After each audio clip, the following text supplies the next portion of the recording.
Bonjour à toutes et à tous. Je suis le géologue Job et je suis futur chercheur dans les sciences géologiques et les sciences et technologies pour l'environnement et le territoire. J'ai créé cette chaîne YouTube pour que nous puissions échanger des idées ensemble et pour que nous puissions comprendre notre environnement, pour que nous puissions comprendre son histoire, pour que nous puissions comprendre son présent et son futur. C'est pourquoi je vous prie de vous abonner massivement pour que ensemble nous puissions avancer. Aujourd'hui, on va parler de deux éléments très importants dans le domaine de la sédimentation. Parce que j'ai noté que certains étudiants jusqu'à présent ne parviennent pas à distinguer du ciment et la matrice. Et pour cela, on ne peut pas parler du ciment et de la matrice sans toutefois parler du processus sédimentaire. Le processus sédimentaire, c'est l'ensemble des étapes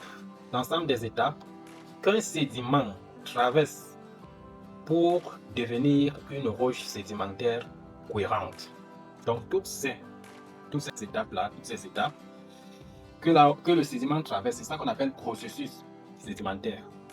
Alors, au début, on a une roche qu'on appelle la roche-mère, qu'on appelle une roche dure, c'est-à-dire on a une roche qui va se dégrader, qui va s'altérer par les agents atmosphériques. Ça peut être de l'eau, ça peut être du vent, ça peut être de la glace.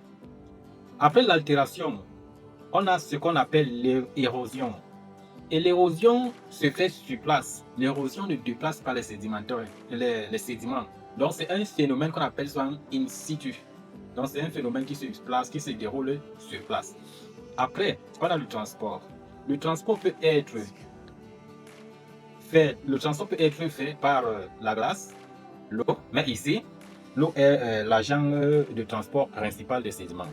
Alors, quand ces éléments-là quand ces éléments des sédiments se déplacent, ça se dépose dans un environnement qu'on appelle environnement sédimentaire, environnement de dépôt. Donc ça peut être, c'est un environnement qui se trouve dans les bas-fonds. Ça peut être dans un fleuve, ça peut être dans un lac, ça peut être peut-être dans la mer. Et là, quand les sédiments se déposent, le processus de diagenèse déclenche. Et le processus de diagenèse comprend environ 3 à 4 étapes. On a comme la première phase, on a la compaction. La compaction est juste due au poids des sédiments. Parce que quand les sédiments se déplacent, donc quand les sédiments se déposent les uns sur les autres, il y a donc ce qu'on appelle surpoids, le poids des sédiments augmente. Ça, c'est la compaction.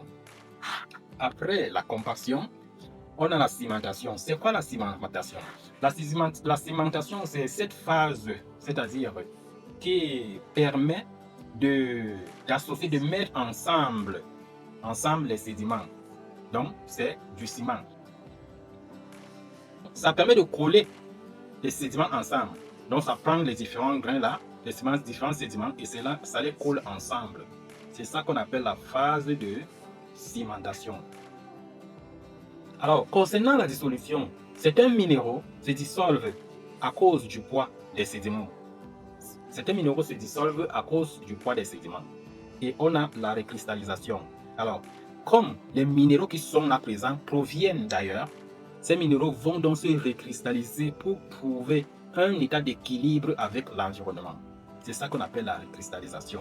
Après ces 3 processus, si je peux dire ou 4, on a le dernier qui est la lithification.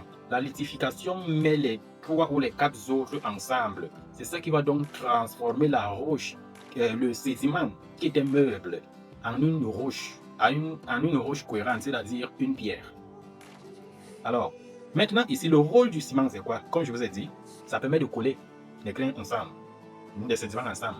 Maintenant, le rôle de la matrice, c'est quoi? La matrice est là pour remplir les pores. Parce que quand le ciment les colle, il y a les vides. La matrice va donc venir remplir ces vides.